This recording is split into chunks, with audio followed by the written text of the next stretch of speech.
tinatayang 214,000 milyon halaga ng cocaine ang narecover ng mga otoridad sa magkahiwalay na operasyon sa baybayin ng Puerto Princesa City, Palawan. Matapos matagpuan ang 36 na bloke ng cocaine at karagdagang 430 grams na nagsasabing illegal na droga. Nakatutok dyan si Patrolwoman Christine Lorenzo. Muling pinuri ng Puerto Princesa City Police Office ang pagiging mapagmatsyag at pakikipagtulungan ng mga mamamayan matapos ang dalawang magkahiwalay na insidente ng pagkakarecover ng hinihinalang cocaine sa mga baybayin ng bahagi ng Barangay Bahile at Barangay Bagong Bayan, Puerto Princesa City nito lamang ika-11 ng Oktubre taong kasalukuyan.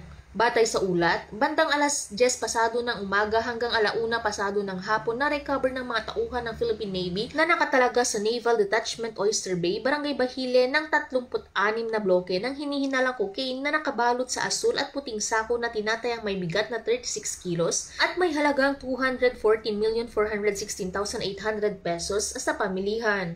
Ang mga nakumpiskang droga ay agad na itinurn over ng Western Naval Command sa pamamagitan ng BRP Ladislao Diwa sa PIDEA Palawan Provincial Office para sa wastong disposisyon.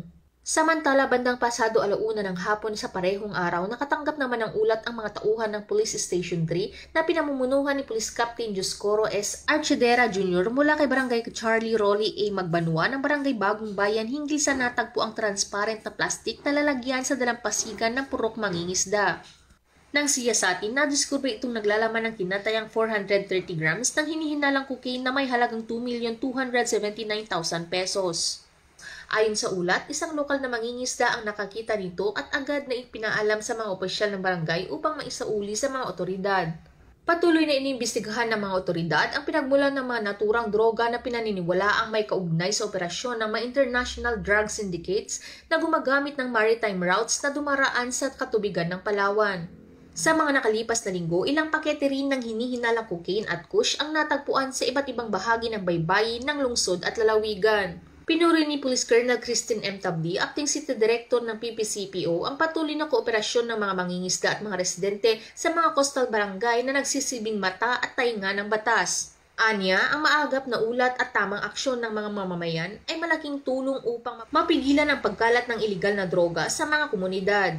Tinitiyak naman ng PPCPO ang patuloy nitong pagkikipag-ugnayan sa Philippine Navy, PIDEA at iba pang ahensya ng pamahalaan para sa mas pinaigting na pagbabantay sa mga katubigan at pagpapatupad ng kampanya laban sa iligal na droga. Mula dito sa Home of the Police Eco Warriors, Calapan City, Oriental, Mindoro, ako ang inyong PNN Correspondent, Patrolwoman Christine Lorenzo, alagad ng batas, tagataguyod ng Balitang Pulis.